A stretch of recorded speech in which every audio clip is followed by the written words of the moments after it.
High, আজকে হলো 25 June. আজকের এই ভিডিওর মধ্যে আমি তোমাদের সঙ্গে ডিসকাস করব। কালকে রাত্রে আমি দুটো ট্রেড নিয়েছিলাম, যেটা ছিল বিটিসির মধ্যে একটা স্টক ছিল সাহারা এইচডি, আর দুই নম্বরটা ছিল আই থিঙ্ক পপকার্ট ইউএসডি এরকম একটা নাম ছিল, বাট নামটা ঠিক মনে পড়ছে না। সেটা বড় কথা না, অ্যাকচুয়ালি আমার গলাটা ভেঙে গিয়েছে, গলার টংটা ভেঙে গিয়েছে, যার জন্য আমি কথাগুলি এখন এইভাবে বলতে পারছি। আমি পারলে ভিডিওটা পরশু দিন বা কালকেও শ্যুট করতে পারতাম, বাট এই যে ভিডিওটা করছি না, আমি বললাম যে গতকাল রাতে দুটো ট্রেড নিয়েছি।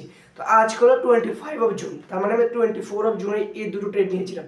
আর আজকে রাতে যদি ট্রেড নিই তাহলে ভিডিও অনেকগুলো জমে যাবে, তারপরে এগুলো আপলোড করতে এডিট করতে অনেক সময় হয়ে যাবে, বুঝলি?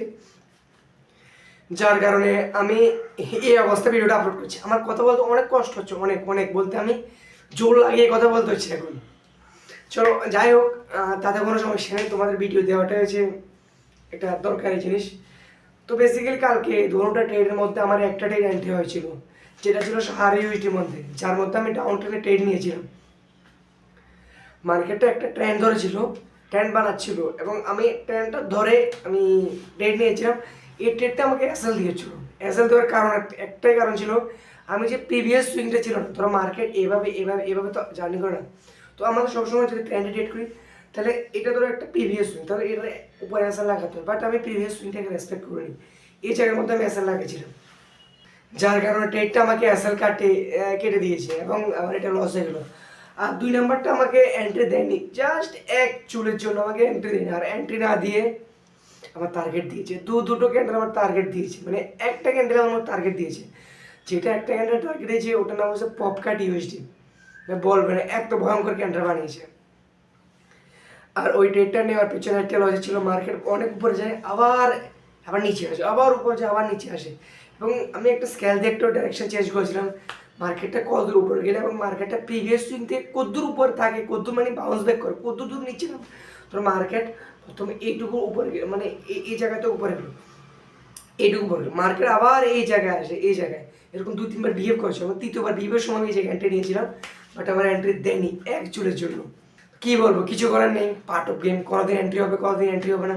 বাট প্রথমটা যেটা ছিল না, ওটার মধ্যে আমি নিজের ভুল, আমি যেহেতু ট্রেন্ডেড কেছি সেহেতু আমাকে আমার এসএলটা একটু প্রিভিয়াস দিন উপরে লাগানো দরকার ছিল, বাট আমি লাগাইনি, যার কারণে এটা আমার এসএল কেটে দিলাম।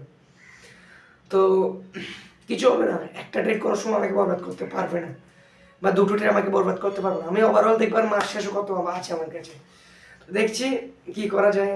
তো তোমাদেরকে এই চ্যানেলের মধ্যে আমি কি ট্রেড নিচ্ছি, কী কারণে নিচ্ছি সবগুলি বলছি, তার উপরে আমি তোমাদেরকে ট্রেডিং কী করে শিখতে হয় সেটাও শিখাচ্ছি। ট্রেডিং কীভাবে করতে হয়, প্রথম কত টাকা নিয়ে ট্রেডিংয়ে আসতে হয়, সব কিছু আমি তোমাকে এই চ্যানেলের মধ্যে শিখেছি।